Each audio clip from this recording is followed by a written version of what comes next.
नमस्कार, good evening. हम लेके हैं आपके लिए इस समय जो सबसे ज्यादा चर्चा में है, सिंधु जल समझौता। सिंधु जल समझौता है क्या? किन देशों, इससे कंपटीशन में भी बहुत ज्यादा सवाल पूछे जाते हैं। या आप लोग इस समय मीडिया में देख रहे हो कि भारत ने सिंधु नदी का जल बंद कर दिया, या सिंधु नदी का जल रोक दिया, पाकिस्तान त्राहिमाम, या पाकिस्तान बूंद बूंद पानी को तरस रहा है। तो ऐसा कुछ नहीं है कुछ असलियत कुछ है और आपको दिखाया कुछ जा रहा है। तो ऐसा नहीं कि हम सिंधु नदी, एक समझिए भारत की विशालता में भारत और पाकिस्तान एशिया की एक बड़ी नदियों में सिंधु नदी का नाम आता है। और नदी का पानी रोकना इतना आसान नहीं होता कि हमने कहा और पानी उसका रोक दिया। कुछ समय के लिए उसको रोक सकते हैं, वो तो प्राकृतिक बहाव है, बराबर चलता ही रहेगा, तो उसको हमेशा के लिए रोका जा नहीं सकता।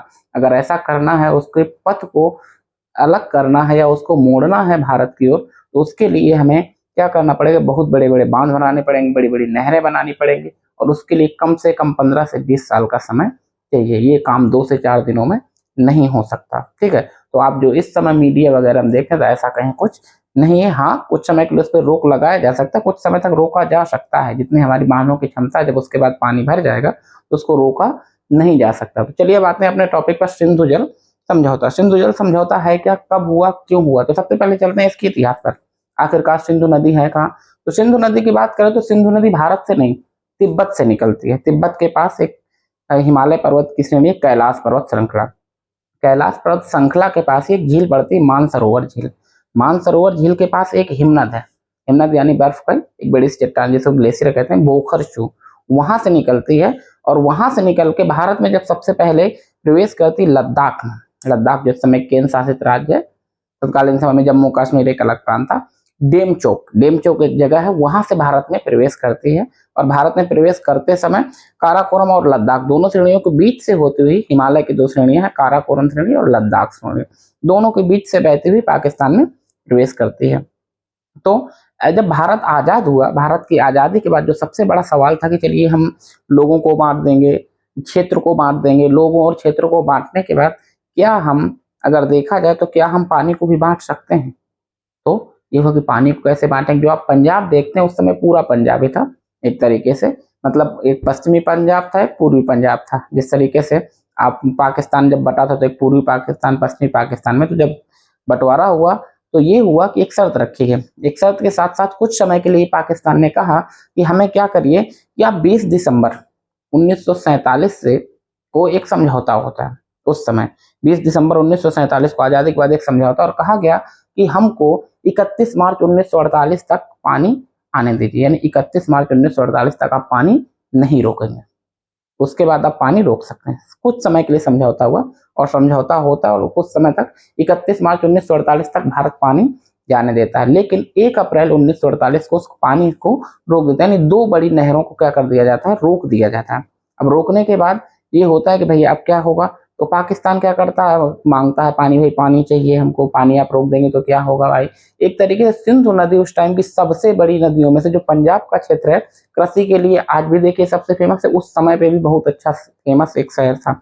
यह कहा जाए कि बहुत ज्यादा वहां पे कृषि के लिए सिंचाई की सुविधाएं बहुत ज्यादा थी, अभी से नहीं थी, उस टाइम से मुगल काल से चली आ रही थी। मुगल कालों में शहंशाह ने, या इससे पहले कई सारे जितने भी दिल्ली के शासक, उन्होंने सिंधु नदी पर या उसकी सहायक नदियों पर कई सारे बांध बनवाए। बांध बनवाने के साथ साथ, मतलब छोटे मोटे बांध बनवाए, उनके साथ साथ उस पर क्या किया, उस पर नहरें निकाली। इसके बाद ब्रिटिश लोगों ने भी वही कार्य किया। इस वजह से पंजाब में आप देखोगे 5 नदियां निकलती हैं, जो सिंधु की सहायक नदियां हैं, झेलम, चिनाब, रावी, ब्यास और सतलज। तो इस प्रकार से वो क्या था, ये 5 नदियों की भूमि को जैसे पंचनद पंजाब नाम पड़ा था पंजाब का, पंजाब अलग हुआ। अब ये उस पर समझौता हुआ 20 दिसंबर 1947 को कि हमको 31 मार्च 1948 तक का पानी दीजिए। इसके बाद पानी का क्या किया, रोक दिया गया। रोकने के बाद एक व्यक्ति था जिसका नाम था डेविड लिलियंथल। डेविड लिलियंथल, जो भारत के दौरे पर आता है 1951 में। क्यों आता है और क्यों बुलाया जाता है? इसको बुलाया था तत्कालीन प्रधानमंत्री पंडित जवाहरलाल नेहरू ने, क्योंकि दोनों देशों के बीच जल का बंटवारा करने के लिए। आखिर ये डेविड लिलियंथल जो था, ये था कहाँ का? अमेरिका का था। लेकिन ये था कौन? ये उस समय जो कहते हैं पहली बहुउद्देशीय परियोजना विश्व की जो थी, टेंसी वैली घाटी, उस घाटी परियोजना का ये क्या था, ये इंजीनियर था। हुआ क्या, इसको बुलाया जाता है, इसने भारत का भी दौरा किया और पाकिस्तान का भी दौरा किया, और वहां जाने के बाद एक लेख लिखता है। और लेख जब निकलता है तो विश्व बैंक का जो उस समय जो प्रमुख हेड था, जिसका नाम था डेविड ब्लैक, वो इस लेख को पढ़ता है और 1954 में वो एक सुझाव देता है कि भारत पूरी तरीके से इन नदियों को ना रोके चल को।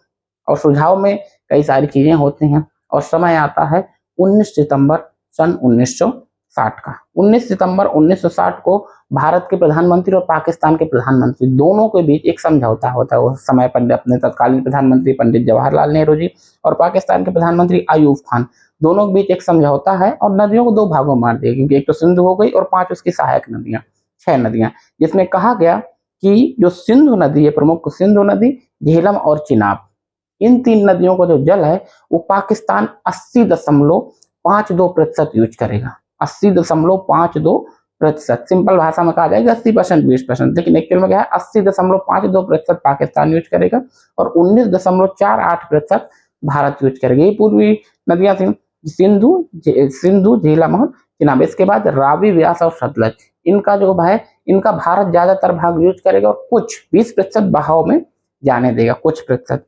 तो ये इसकी कहानी थी। इसको हम कुछ समय के लिए सिंधु, सोचिए 5 बड़ी नदियां एक तरीके से, जैसे बाद में सब भले ही मिल जाती है सिंधु में ही, लेकिन हम इनको बहुत समय के लिए नहीं रोक सकते। इसी वजह से जब किशन गंगा हो चाहे बागल-हिहार हो, जब इन पे परियोजना बनाई गई तो पाकिस्तान ने इनका विरोध किया, क्योंकि हम उस पानी को कुछ समय के लिए इस वजह से रोक सकते हैं, उसमें पन बिजली परियोजना बना सकते हैं, उसमें बांध बना के हम ना तो पानी को रोकने के लिए कि मतलब हम सोचें कि उससे सिंचाई के लिए करते हैं या पीने के लिए, तो सप्लाई के लिए नहीं कर सकते, पानी के बहाव को नहीं रोक सकते। बांध बनाने का हमने बांध बनाया, रोका और टरबाइन घुमाने के बाद पानी को क्या किया, पानी को वापस से छोड़ दिया।